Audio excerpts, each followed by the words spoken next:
One of my favourite ingredients to cook with at home is mince, and it doesn't get much better than this Mount Barker free-range chicken mince. It is so versatile. Today I'm gonna make a spicy dan dan noodles, okay? It is from the Sichuan province of China, and I absolutely love it.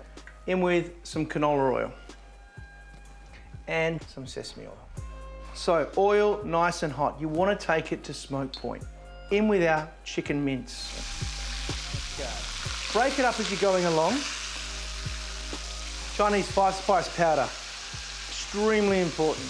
My favourite, Sichuan peppercorns. A couple of green onions, not too many. As you can see, our chicken is almost cooked. At this stage, we add our shaoxing cooking wine.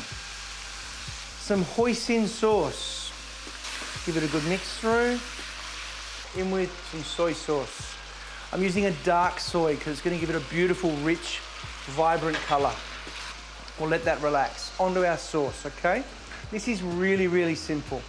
A lot of chili oil, some light soy, a little bit of tahini.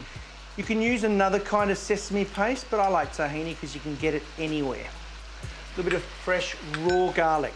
We're going to balance all of that out with some sugar. Give it a mix around. Our chicken mince is cooked. In with the noodles. I soaked those noodles for about 10 to 15 minutes beforehand. You can use bok choy.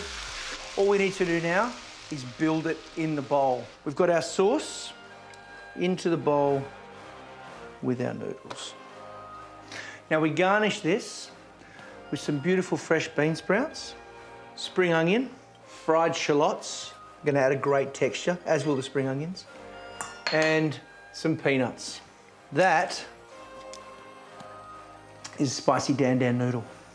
Really simple, really quick, super delicious.